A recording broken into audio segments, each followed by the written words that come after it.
Hey guys, BeinBian here. Just a brief note before we get into today's video. As I've recorded that video, I was fairly sick, so my voice may sound a little off, and I apologize for that. But I hope you guys are still able to learn from our production pipeline and the procedures we have in place for creating such projects. Furthermore, this will be a bit different compared to our other behind the scenes videos because I will actually be going a little bit more in depth with how we created the project, my approach to commissions of this scale, and of course, the lighting and the inner workings of each project file. I'll be diving into 2 project files as an example to show you guys a little behind the scenes and how these bigger projects are created. So yeah, enjoy. Initially, when I took on this project, it was supposed to be just me working on it. Me, Jooonah, who was serving as the director of the project, and his editor Mixtunes. Though as time passed, I began to realize that I would likely need some help on this project simply because it was a huge amount of work and I was a little overambitious with what I thought I could do on my own. So fortunately, my good friends Ken and Turtleblade were looking for work and a bit more available at the time. So I reached out to them and asked them straight up, hey, I have this project for this YouTuber. I probably can't do all this work on my own like I thought I could. Would you be willing to help? And fortunately for me, Ken and Turtle were kind enough to help me with the project. Ken animated the sewer scene with the zombie where he breaks through the wall and chases Jooonah. And Turtleblade animated the scene where he's fighting the goblin with the treasure and where he blows it all up with the TNT. That was the scene Turtleblade made. I also animated the idle scene at the start of the animation where he's rowing his boat and he walks into his house and connects his computer. I also animated a few idle scenes, but even then, once I got to that point, I realized I may need even more help. So I went to my studio members, and I particularly Nick the Chicken and LJEK. I'll also link their channels in the description because they were a big help in completing this project. Like the last stretch, they were huge. Nick the Chicken took on many of the traveling idle scenes that you saw in the video where Jooonah is traveling across the land, including the Indiana Jones boulder scene. That was all Nick the Chicken, so props to him. LJEK was kind enough to animate the final battle sequence between the 3 main characters and the ice worm thing. I'd also like to give a shout out and credit to Anch, who is a Mine-Imator modeler. You'll probably, if you are in the Mine-Imator Discord server, you probably see this person around. He makes a lot of cool creature rigs, and I reached out to him to use his ice worm rig and other rigs, honestly, for future animations, and he was kind enough to send me the rig pack. So props to him. Thank you for the amazing creature rigs. This project was rather different because this is one of the first bigger orders I've received under the studio. Now, when I was talking to Jooonah about his vision for the project and these epic boss battles that his character would face that were symbolic of the challenges he's faced in real life and through his career, I wanted to make sure that these bosses were more than just, standard vanilla Minecraft bosses like the Wither, the Ender Dragon, etc. I wanted to be a bit more tailored and unique to what he described he would like, but also as an animation. Or I actually reached out to a lot of modelers in the Blockbench community. There was a site that I found that sold Blockbench models. I forget what it was. I think it was called mcmodels.net.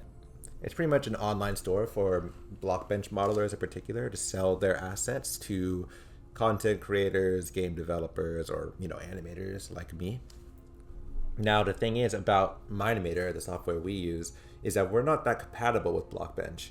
While of course there is the plugin in Blockbench that allows you to export .mi-model, that it does make Blockbench models compatible with Mine-Imator. The thing is about the mi-model exporter out of Blockbench is while it does export the model itself, like the mesh, out of Blockbench into Mine-Imator, it doesn't align the textures correctly because the UV mapping is different. Most Blockbench models use per face UV mapping, whereas Mine-Imator really only supports box UV mapping. So it was difficult once I even converted the Blockbench models to actually apply the textures and use them efficiently. So what I ended up doing is I ended up reaching out to many Blockbench modelers, like to their Discords or email, but no one responds to email. So primarily Discord, and I stumbled upon one creator who made a Dark Knight RPG boss rig, and I thought it looked really sick. I really liked this design. I feel like it aligned perfectly with what Jooonah had envisioned when we were discussing. So I reached out to the creator of the model, and I pretty much explained my situation that while I love his model, of course, the per face UV texturing was an issue for me. You know, I couldn't use the model even though I wanted to. And I asked him pretty much straight up if he could convert the model to box UV mapping if I paid him a little more, which fortunately for me, he agreed to do. The turnaround time was pretty quick. It took about like a day or two, and he converted the model completely from per face UV to box UV, which was really efficient. I really appreciate him. I'll link his models in the description as well in case you guys want to go check him out. Another more complex scene, even though it lasted just a few seconds, was this shot inspired from Rise by League of Legends. In this shot, you can see there's a lot going on. We have some crazy models, got a lot of rigs, a lot of fog and stretch scenery.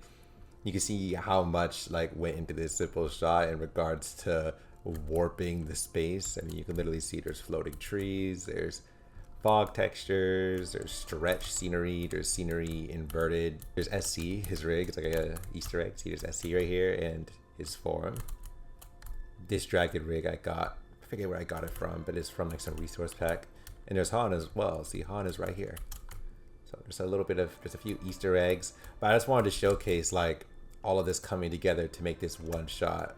There's still some other things that are hidden. There's a lot of effects that I added that I just don't like know where to find, honestly. Like once I render it, I kind of leave the project alone. But you can see there's a lot that goes into these type of shots, even if they last just a few seconds. I mean, like, well, this lasts 3 seconds, you know, and then like it's a simple shot, but it took forever to put together. And you can even see like even the dragon, like its wing is displaced just to make the shot work, so it's hooked. You know, this is just one shot, you know, so you can imagine like all the complex shots you see, like how much is going on behind the scenes just to make something like this work. So thought I'd show this out. This is pretty cool. So jumping into the project file for the first scene, I'm pretty much going to go over a few of our procedures when doing complex animations like this. So of course we have the rough animation, which is already completed, right? So we can see this is a raw animation. The guy, he jumps out and lands, it's laggy with the particles and yada yada yada. Now, once the actual animation is complete, we move on to the lighting phase, of course. And what I like to do in animating is I like to have 2 separate environments. And if you already know Mine-Imator, you know what I mean by environment. It's the thing you create when you click on this crafting table and you come down here and click environment. So the animation environment down here, which is used for just making basic shading and lighting, right? So I can see the colors and values on a basic level. When I'm actually doing lighting, however, I'll hide the animation environment. And I've already done the lighting. As you can see, we're also pretty organized with our project files. We got, you know, timings with the markers. We have the render region that aligns perfectly with the audio. As you can see, it stops at frame 650. And we have many other like color tags like lighting, Jooonah, evil Jooonah, camera folder, etc, etc. We even use the ghost timelines feature. So you can see we have a lot of extra stuff behind the scenes that don't really need to be touched, like the assets, right? Like these, they didn't really necessarily need to be touched. Once I set the values down for the materials, which they vary depending on what object they are, of course. And I do it individually, so I'll go to each, you know, spear or each weapon on the floor, and I will adjust the subsurface and surface properties on every single one to make sure it's the most accurate it can be. So once I've isolated all these objects and set their unique values, I'll put them in a cleanup folder and I'll ghost timeline it. So I mark it all down, and then I'll filter it. So now we're left with what's actually relevant. So what I'll do is I'll start with setting the environment tab up, which is right here, and usually it's color coded green. What I'll do is make it visible to start, because right now it's not visible. We can see already the lighting has shifted. And then after I do, you know, the basic, I establish the colors first. So we have the sky, the sunlight, ambient. Ambient's a color of your darks. Sunlight's of course the brights, and then sky is just, it varies because the sky directly impacts the color of roughness and metallic objects. Bright orange, you can see like it's affecting some things on the scene. So I use the sky as another layer of like coloring. So the sky is like a dark brownish.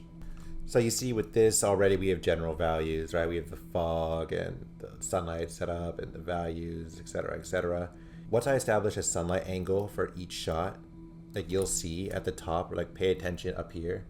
I know it's a little cut off because of the way my monitor is set up. I can move it over a little bit, but you can see like when I adjust these per shot, they rotate around.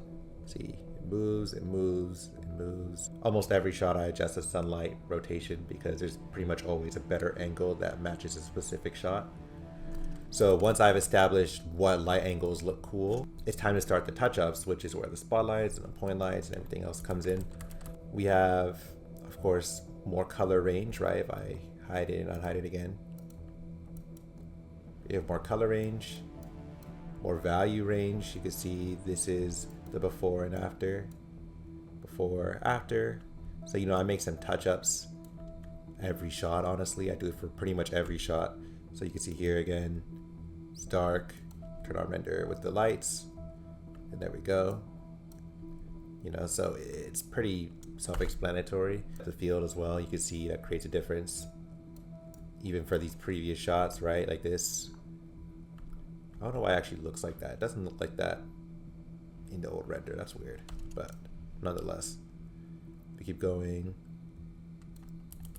A lot of particles are spawning in, so it's gonna be laggy. Yeah, another close-up shot with the effects. Another shot. You know, and this is pretty much the sequence. This is pretty much the same operation over and over again. So every shot, I'll just rearrange the lights so that they fit. I treat every shot kind of like a render in a way. So yeah, it's a better way to, I feel like it's the best way to approach lighting, is treating every shot like a render. As you can see, we also use particles for our effects. If I turn off the flat mode, you can see it better. You know, and this is like the end of the scene. So this is pretty much a general workflow for every scene. We start with rough animation with full brights, then we touch it up with, you know, rotating the light around, you know, establishing the correct sunlight angles, make adjustments with spot and point lights, and of course we'll adjust render settings too. But render settings are so specific to every project that it's really hard to explain more in detail. I made a whole tutorial on lighting if you guys want to look into that, but I will leave it there.